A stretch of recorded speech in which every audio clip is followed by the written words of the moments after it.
जय हिंद students, welcome to my channel Aayanshi online classes. आज हम लोग इस वीडियो के माध्यम से देखेंगे वर्ग छठी का जो पुस्तक है हमारी दुनिया से लिया गया है और ये चैप्टर 1 है सौरमंडल। तो चलिए हम लोग देखते हैं इस चैप्टर का क्वेश्चन और आंसर को। उससे पहले आप लोग वीडियो को लाइक कर दें और चैनल पे नए हैं या अभी तक आपने सब्सक्राइब नहीं किए हैं तो प्लीज़ चैनल को सब्सक्राइब करके बेल आइकन का बटन दबा दें जिससे कि हमारा सारा वीडियो आप लोग को दिख सके। चलिए स्टूडेंट चलते हैं क्वेश्चन की तरफ। क्वेश्चन फर्स्ट में दिया गया है आपका कि आपस में चर्चा कीजिए एवं लिखिए। पहला है क्वेश्चन दिया गया है कि कई तारे सूर्य से बड़े हैं फिर भी छोटे क्यों दिखाई देते हैं। सही बात है कि बहुते जो तारे हैं सूर्य से बड़े हैं फिर भी क्या होता है कि छोटे दिखाई देते हैं। ऐसा क्यों होता है तो चलिए हम लोग देखते हैं। इसका आंसर हो जाएगा कि कई तारे सूर्य से बड़े हैं फिर भी छोटे दिखाई देते हैं क्योंकि यह पृथ्वी से काफ़ी नज़दीक है तारों की तुलना में, इसलिए कई तारे सूर्य से बड़े होने के बावजूद छोटे दिखाई देते हैं। इसका मेन कारण है क्या है कि दूरी और नज़दीक का जो फासला होता है उसके कारण ये क्या होता है छोटे दिखाई देता है। चलिए अब चलते हैं हम लोग क्वेश्चन नंबर ख की तरफ। क्वेश्चन ख में दिया गया है कि तारे आकाश में ही हैं फिर भी दिन में क्यों नहीं दिखाई देते। तारे जो होते हैं आकाश में ही होते हैं फिर भी दिन में क्यों नहीं दिखाई देते हैं। इस प्रश्न का आंसर हो जाएगा आपका कि सूर्य का जो रोशनी होता है उसके कारण तारे आकाश में ही है फिर भी हमें दिखाई नहीं देता है क्योंकि तारे का जो प्रकाश है वो सूर्य की अपेक्षा क्या होता है कम होता है।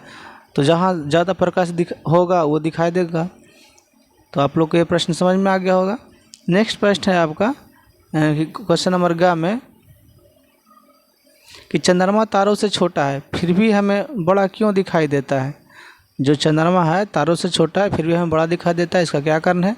देखिए इसका कारण क्या है कि चंद्रमा तारों से छोटा है फिर भी हमें बड़ा दिखाई देता है क्योंकि पृथ्वी से चंद्रमा की दूरी कम होने के कारण वह हमें तारों से बड़ा दिखाई देता है। जैसे कि पिछले प्रश्न में भी आया था इसी प्रकार से तारे के बारे में और सूर्य के बारे में।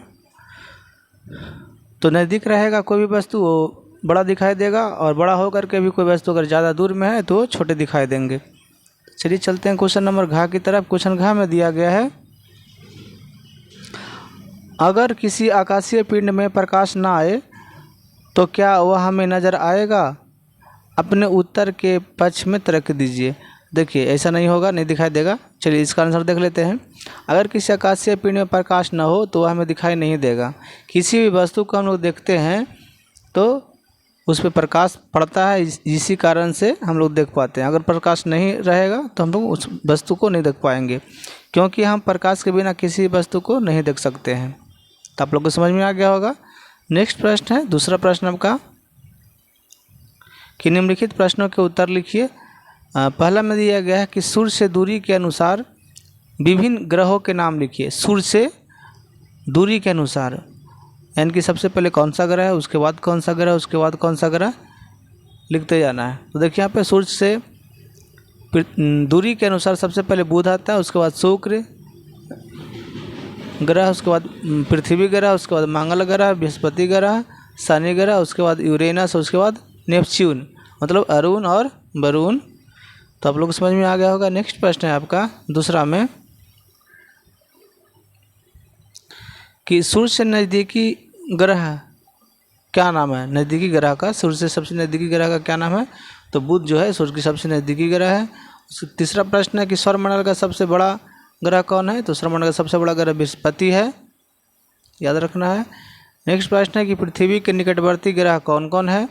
तो जो पृथ्वी के निकट में है वो सूर्य और चंद्रमा है। पृथ्वी के सबसे नज़दीक सूर्य और चंद्रमा है। निकटवर्ती ग्रह यहाँ पे पूछ रहा है लेकिन सूर्य पृथ्वी के निकटवर्ती ग्रह में आ जाएगा यहाँ पे मंगल और मंगल हो जाएगा एक, और एक हो जाएगा शुक्र।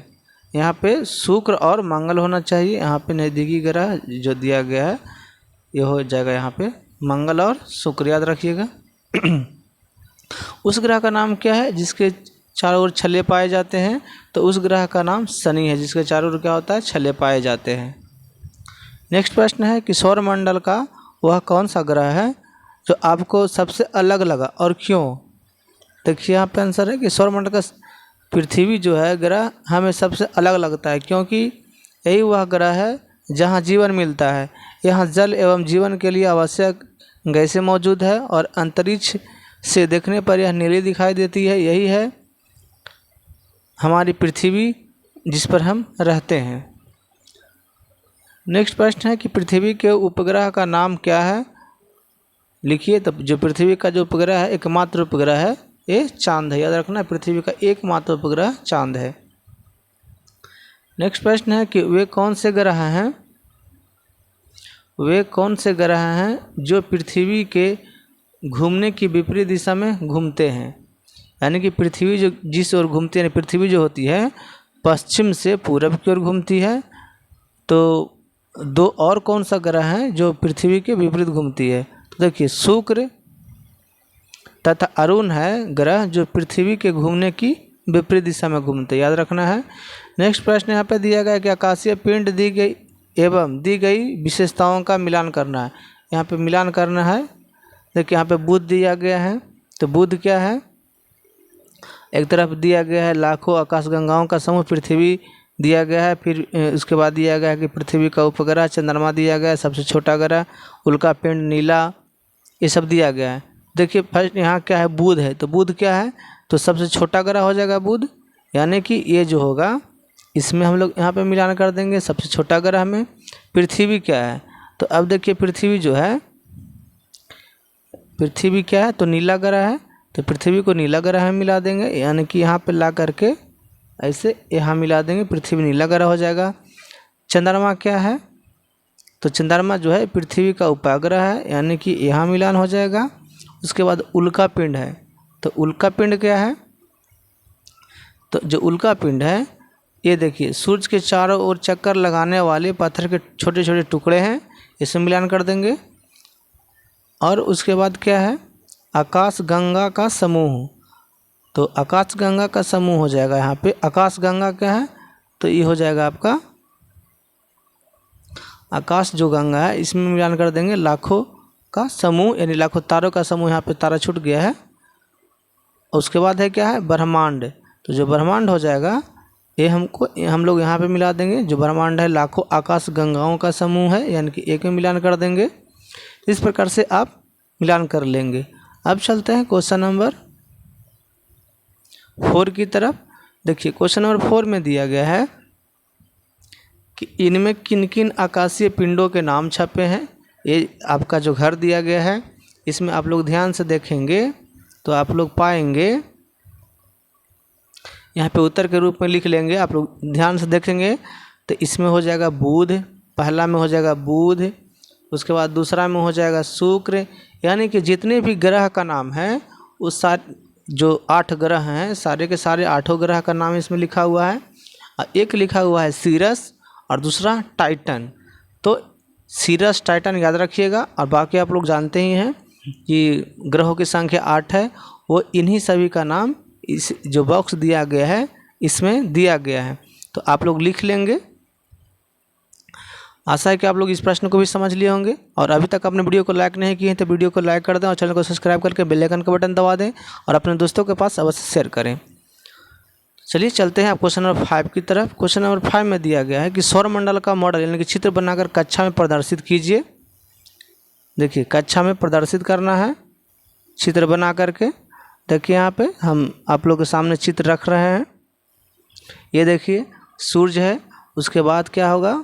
बुध है, उसके बाद शुक्र है, उसके बाद देखिए यहाँ पे मंगल है, मंगल के बाद देखिए पृथ्वी है, पृथ्वी के बाद देखिए आपका क्या हो गया?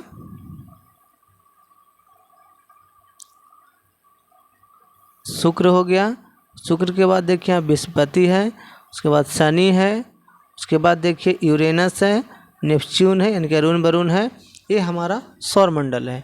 तो इस चैप्टर में कुल प्रश्न 5 थे। तो 5 प्रश्न हमने आप लोगों के बीच रखा।